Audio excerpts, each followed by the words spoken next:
Kok dia kepikiran ya buat hal kayak gitu? Padahal gue juga bisa loh bikin hal kayak gitu. Tapi kok gue nggak kepikiran ya? Loh, kok jadi bagus ya? Padahal cuman gitu doang. Luar biasa. Jadi banyak ngasilin gitu ya.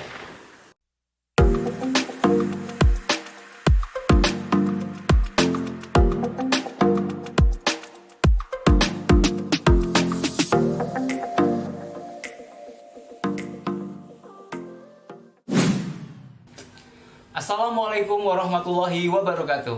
Kadang-kadang kita memang sering banget ya kepikiran hal-hal yang sudah jadi hasil gitu. Ngelihat orang bikin A, bikin B yang kayaknya kita juga bisa bikin gitu, tapi nggak pernah kepikiran buat kita untuk bikin hal kayak gitu. Mungkin kita berpikir bahwa wah ini orang kreatif banget, ini orang bisa aja, ini orang ada aja idenya. Kok gua enggak ya? Yes, ini akan kita bahas untuk hari ini teman-teman. Creative thinking. Selamat datang gue ucapin buat lo yang baru aja gabung di channel Bang Gufron Mahendra. Yes, di channel Bang Gufron Mahendra kita ngebahas tentang hal-hal yang berbau tentang soft skill. Ya kan, soft skill ini tentunya kita bahas satu persatu gitu ya, nggak semua soft skill.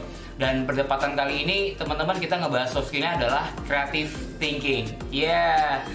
Seperti biasa gue ingetin sekali lagi buat yang suka nonton video soft skill. Tentunya hari ini kita harus bersyukur banget karena kita punya kesempatan untuk ngedenger video kayak gini. Terus jangan lupa juga pada saat dengerin videonya atau lagi nonton videonya, teman-teman jangan lupa siapin notebook sama alat tulisnya supaya bisa ngecatat hal keren apa yang bisa lo temuin di dalam video kali ini. Terus juga jangan lupa campilan sama hot drink atau soft drink yang lo suka. Karena ini penting banget biar tetap bisa fokus gitu ya, nggak ngantuk gitu. Oke, hari ini kita akan ngebahas tentang creative thinking atau berpikir kreatif. Banyak diperluin teman-teman ngomongin soal creative thinking karena ya masa-masa kayak gini kalau kita lagi nggak kreatif gitu ya, kalau kita nggak nemuin hal-hal yang unik kayaknya emang susah untuk bisa menjadi pilihan gitu kan. Dan ngomongin soal creative thinking banyak orang yang berpikiran wah ini susah banget nih hidup di era kayak gini terus nggak punya kreativitas. Sebenarnya creative thinking itu emangnya hanya dimiliki sama orang-orang tertentu ya? Kalau ngelihat yang dihasilin di era sekarang sih memang iya, sepertinya hanya dimiliki sama orang-orang tertentu. Tapi potensi untuk ngomongin soal kreativitas atau berpikir kreatif itu dimiliki oleh semua orang. Dari mana sih semua orang bisa untuk melakukan yang nama creative thinking? Pertama kita harus nemuin dulu kreatif ini ada nggak sih di dalam diri kita. Nah sebenarnya kreatif itu ada di dalam diri setiap individu gitu ya, dia sudah ada di dalamnya. Jadi tinggal kita mau pakai atau enggak. Sama kayak kita pakai sebuah celana yang punya dua kantong, kantong kiri dan kantong kanan gitu. Nah kantongnya kita punya, cuman kan kadang kita cuma memfungsikan satu kantong saja. Misalnya lu suka berkendara naik sepeda motor gitu ya, tangan kanan megang gas, jadi handphone seringnya ditaruhnya di saku kiri supaya bisa fast respon yang kayak gitu ya kan. Kalau di saku kanan kan harus berhenti, tapi tergantung juga, ada yang suka safety jadi dia taruh handphonenya di saku kanan sehingga waktu ada handphone bunyi berasa di kantongnya gitu ya, dia berhenti dulu karena tangan kanannya megang gas. Jadi seperti itulah juga kreativitas ada di dalam diri kita. Di mana sih dia nongkrong si kreativitas ini di dalam diri kita, di dalam individu-individu? Pengen tahu? Ya udah, kita langsung masuk aja ya. Kita langsung bahas aja. Creative thinking atau berpikir kreatif. Kreativitas itu adanya di dalam otak kita. Tuh, dia nongkrongnya di dalam otak, teman-teman.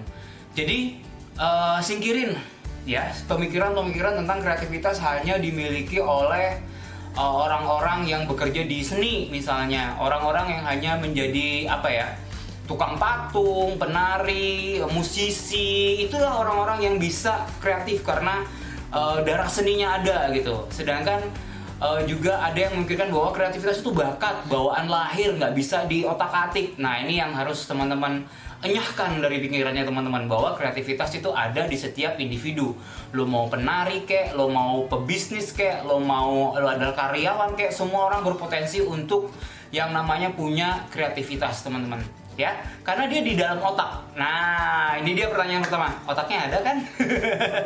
Kalau otaknya ada, kreativitasnya pasti ada. Seperti celana dua kantong tadi, kantongnya ada, tinggal lo mau pakai apa enggak gitu ya. Oke, nah sekarang kita ungkap dulu ngomongin soal otaknya. Otak ini luar biasa ya teman-teman ya. Mungkin udah pada tahu juga bahwa otak kita juga ada otak kiri dan juga ada otak kanan. Mungkin teman-teman pernah denger ya istilah kayak gitu ya, otak kiri sama otak kanan. Nah sedikit reminder aja buat yang sudah tahu mungkin atau buat yang belum tahu, ini informasi ringan lah ya tentang otak kiri sama otak kanan. Otak kiri itu dia kebanyakan ngebahas tentang kayak bahasa, analisa berpikir, logika, angka-angka, rasionalitas, yang kayak gitu itu ada di otak kiri teman-teman. Jadi kayak yang harusnya kayak gini, yang stabilnya, yang benernya, yang pasnya, yang presisi, detail, realistik itu ada di otak kiri. Kalau otak kanan, yes, dia ada gambar, dia ada musik, dia ada warna, ada konseptual, fantasi, imajinasi, intuisi, emosi, dan juga kreativitas itu ada di otak kanan. Oh, berarti selama ini gue nggak pernah kreatif, berarti gue nggak punya otak kanan ya Pak? Bukan teman-teman, otak kanan sama otak kiri satu paket. Jadi kalau kita punya otak tuh dikasih keseluruhannya, sama otak belakang, otak depan ya kan. Sama juga otak kanan, otak kiri. Memang banyak orang yang apa ya, dominasinya mungkin dia di kiri gitu, dominasinya ada juga yang di kanan gitu untuk penggunaan otaknya, tapi keduanya kita pakai gitu, keduanya kita pakai. Buat teman-teman yang berpikiran bahwa kreativitas nggak bisa dipakai, nah ini kalau teman-teman punya otaknya berarti bisa harusnya. Jadi kreativitas tuh ada di dalam diri kita, hanya dimunculin atau enggak, dipakai atau enggak dalam aktivitasnya setiap individu, ini tergantung individunya masing-masing. Lu sukanya tuh sebenarnya pakai otak kanan atau otak kiri sih orangnya gitu ya. Tapi bukan berarti setelah kita teks nanti teman-teman tiba-tiba wah berarti gua nggak pernah pakai salah satu otak gua, bukan berarti kayak gitu. Dalam kehidupan kita bisa pasti pakai, cuman mungkin nggak dominan gitu ya. Oke, sekarang mari kita coba tes sederhana. Oke, mari kita tes ya otak kiri sama otak kanannya teman-teman. Kira-kira nih lu dominan menggunakan otak mana? Oke, nih aduh tes sederhana aja, nggak ribet-ribet kok ya. Oke, sekarang coba tangannya. Oke, tangannya teman-teman genggam seperti ini. Oke, udah digenggam. Ya, sekarang kita lihat. Nah, yang di atas nih jempol kiri atau jempol kanan? Teman-teman yang di atasnya. Kalau teman-teman yang di atasnya adalah jempol kanan, maka Anda dominan menggunakan otak kiri. Karena otak kirinya di bawah tuh. Apa jempol kirinya yang di bawah. Jadi kalau yang di atasnya adalah jempol kanan, yang di atasnya adalah jempol kiri, maka teman-teman dominan menggunakan otak kanan. Bisa dipahamin? Tangan. Nah, coba tangannya di seperti kayak gitu. Ya. Oke, jadi teman-teman tinggal lihat, kalau yang di atas adalah kanan, maka Anda dominan menggunakan otak kiri.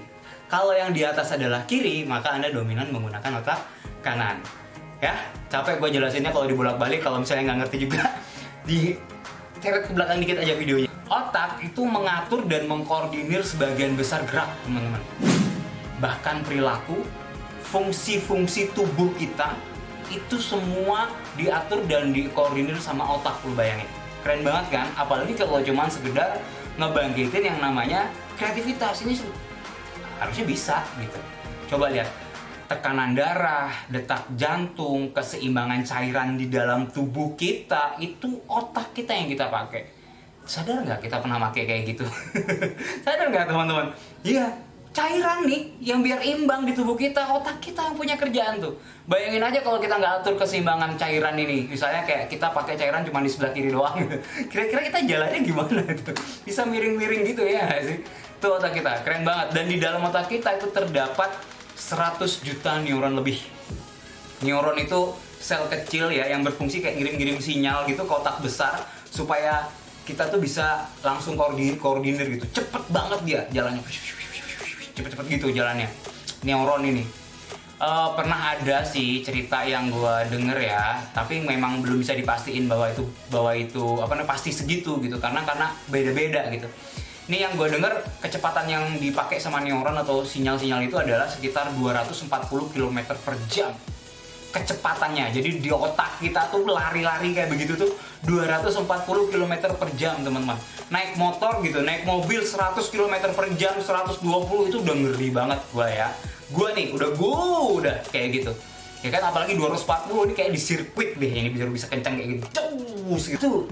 Jadi otak gerakin tubuh kita punya neuron 100 juta neuron.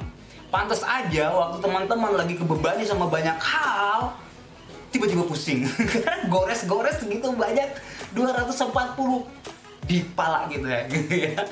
Ini hebatnya dan belum pernah sih gue nemuin orang yang kepalanya sampai berasap saking mikirnya gitu sih, belum pernah. Tapi ini keren banget ya Tuhan ciptain di dalam diri kita yang namanya otak ini teman-teman. Nah disitulah dia nongkrong kreativitas ini. Berpikir kreatif itu diamnya di dalam kepala kita, dalam otak kita. Maka kalau pengen kita bangkitin ya terserah kita pengen fungsiin ya terserah kita. Kalau teman-teman pengen fungsiin, yuk kita fungsiin. Jadi kita udah tahu nih kehebatan otak kita, ya kan? Masih nggak yakin juga tentang kehebatan otak kita, gimana gambarinnya ya? Gini deh, pernah nggak sih nonton film? Ada film keren banget yang menggambarin tentang kekuatan dahsyatnya otak kita gitu. Jadi memang ada penelitian, katanya sih manusia itu selama hidupnya hanya memaksimalkan otaknya itu sampai yang 10% doang. Lebih daripada itu belum dipakai.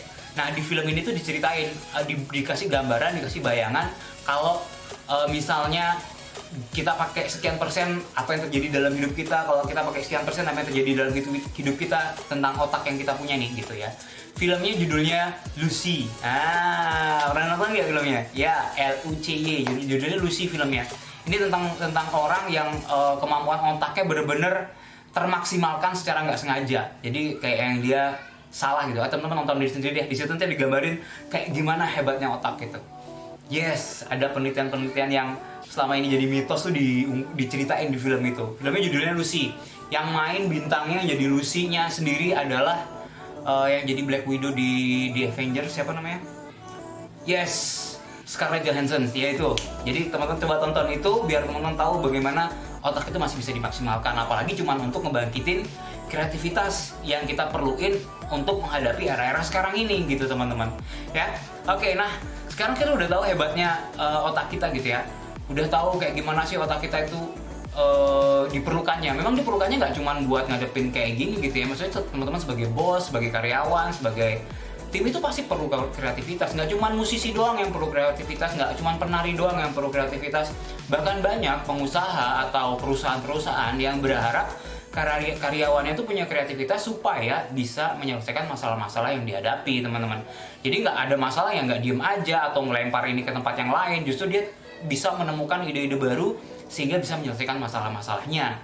Ini kalau ngomongin soal kreativitas. Jadi gimana cara memicu supaya kreativitas ini bisa muncul dari dalam diri kita? Yang pertama adalah kalau lo pengen muncul kreativitas di dalam diri lo, yang pertama lo harus temuin adalah masalah. Problemnya harus ada dulu. Kadang-kadang kalau kita nggak ngerasa ada problem, nggak ke-push nih kreativitas untuk digunakan gitu. Bukan tiba-tiba kita cari masalah gitu ya, lagi nggak ada masalah nih, katanya Gufron kalau pengen kreatif harus cari masalah. Mana nih? Maksudnya adalah kalau ada masalah tuh kita coba untuk hadapin. Jangan coba untuk melempar, apalagi nggak menghadapi itu secara langsung gitu. Jadi masalah yang kita hadapin secara langsung, kita gali-gali kenapa masalah ini bisa terjadi, kita cari informasinya, apa penyebabnya, kita gali-gali masalah ini, itu adalah salah satu bagian untuk memicu kreativitas kita keluar. Ya katanya sih the power of kepepet, yang kayak gitu akhirnya ngebuat kita punya rasa untuk segera ngeluarin yang namanya kreativitas kita, ya.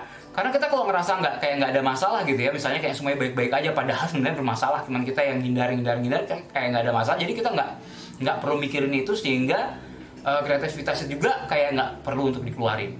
Oke? Jadi cara yang pertama atau tips yang pertama untuk supaya bisa kreativitas kita keluar adalah ada masalah nggak? Nah, temuin dulu masalahnya. Kalau misalnya nggak ada masalah ya memang nggak akan keluar gitu kreativitasnya. Ya, oke. Terus yang kedua apa? Yang kedua adalah mencoba untuk melihat sesuatu dari sisi yang berbeda.